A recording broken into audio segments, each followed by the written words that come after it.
Anti-government protesters on the streets of Batu town, around 170 kilometers south of the capital, Addis Ababa. Release our people, they chant. This woman insisted we hide her identity. She says she was arrested on her way to her local market, where there'd been a protest nearby after a night in a jail cell. She was among around 30 other people ordered onto a bus and told not to look outside. 7 hours later, she says they arrived at a camp. At the camp, they put us in a cell, then the next day they ordered us out for what they said was sport. They beat us as they ordered us to exercise, and when we got tired, they continued to beat us. I tried to do what they said, but I couldn't, so they beat me more. Even when I was running, they were beating me all over my body. She says she was repeatedly interrogated. 5 or 6 policemen interrogated each one of us every day. They kept threatening us. They said, if you give false testimony, we will kill you. Opposition groups say there are many people believed to have been arrested who hadn't been seen or heard of since. Protests that started in November among the Oromo people have spread.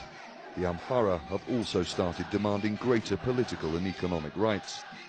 The Oromo and Amhara are the two largest ethnic groups in Ethiopia.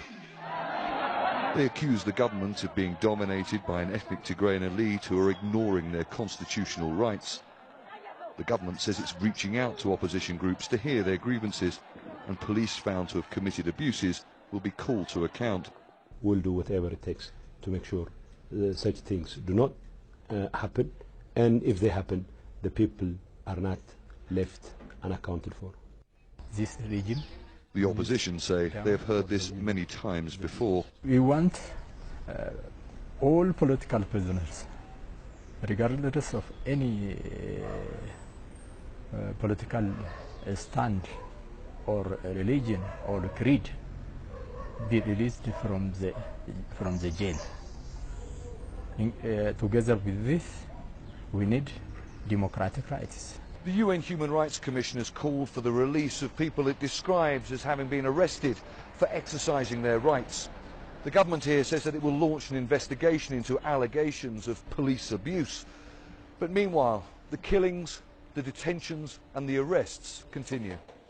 Protesters are vowing to continue their anti-government demonstrations, many of them demanding to know where their missing friends and family members are. Charles Stratford, Al Jazeera, Addis Ababa.